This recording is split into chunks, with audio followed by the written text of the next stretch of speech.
Ikusiko dugu nola gehitu gelak eta ikasleak LiveWorksits horrian. Ni banago logeaturik irakasle bezala, Jose Ikate, eta orduan sakatuko dut nire perfilean eta hartuko dut mis alumnos. Hemen barruan baditut ja 3 talde sortuta. Talde bakoitzaren barruan baditut ikasle batzuk, frogak egiten edo. Ikasle batzuek badaukate gutun azal berde bat eta beste batzuek gorria. Berdea baldin badaukate da bere emaila eman didatelako niri, nik adibidez mezuak bidaltzeko. Gorriek ez didate emailarik eman, baina oraindik eman aldidate. Ikusiko dugu gero baitaren nola. Bueno, hasteko egingo duguna izango da talde berri bat, eta talde honi dituko diot adibidez 5. B. Añadir grupo eta badaukat 5. B maila gehituta. Eta hemen bere ondoan badaukat añadir alumnos e invitar alumnos. Bi era desberdinak dira ikasleak gehitzeko. Ikusiko dugu bideo honetan lehenengoa eta gero beste bideo batean ikusiko dugu bigarrena. Hasiko gara añadir alumnos eta hemen joango naiz idazten guztien izenak.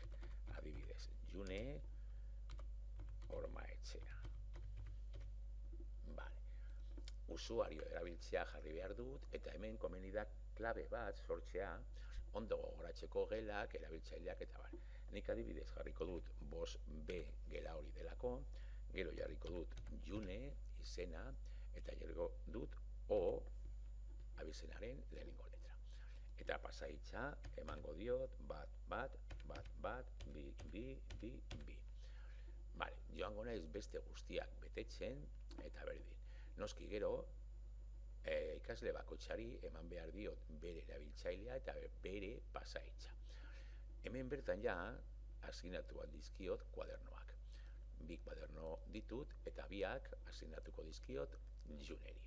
Pikatuko ditut asignatzeko. Egiten badut añadir alumnos, badaukat ja June Ormaetxea hor, gorriz, kontuz, emaila oraindik ez diatelako eman. Joango gara ikasle bezala. Hemen banago orain ikasle bezala, eta orduan Junek egin behar duena da egin acceso alumnos, eta nik eman diodan erabiltzaile eta pasaitza erabiliz sartu. 5B, June O. Eta pasaitza bat, bi.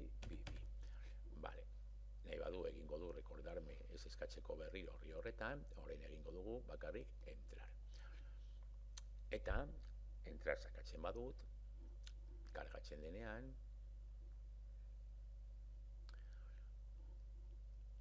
ikusiko dugu nola badagoia barruan eta 2 kuadernoak sortuta. Hemendik ja hasi alda ariketak egiten eta aurrera egin. Baldin badoa berriro mis kuadernos, hemen badauka beste aukera bat. Registra tu email. Orduan, registratuko du. Ikasleak jarriko du hemen bere emaila, eta horrela ja irakasleak mezuak bidalia izango dizkio. 2 aldiz jarri behar du ez okretzeko.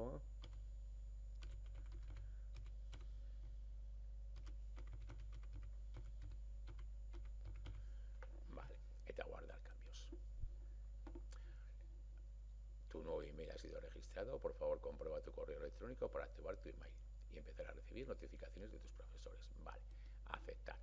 Orduan zer egin behar du, bere korreora joan behar du, ziurtatuko dut ikaslea 7 korreoan nagoela, eta hemen badauka ja hori, por favor, confirma tu email. LiveWorksitek automatikoki bidalitako mezu bat.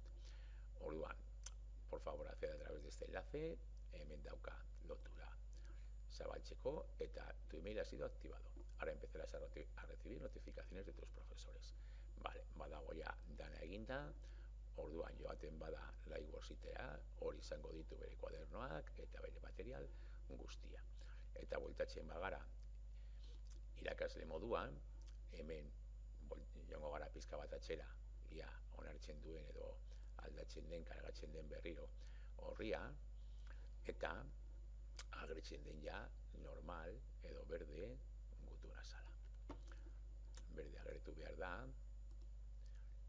ja, ikasle honek eman didalako bere emaila.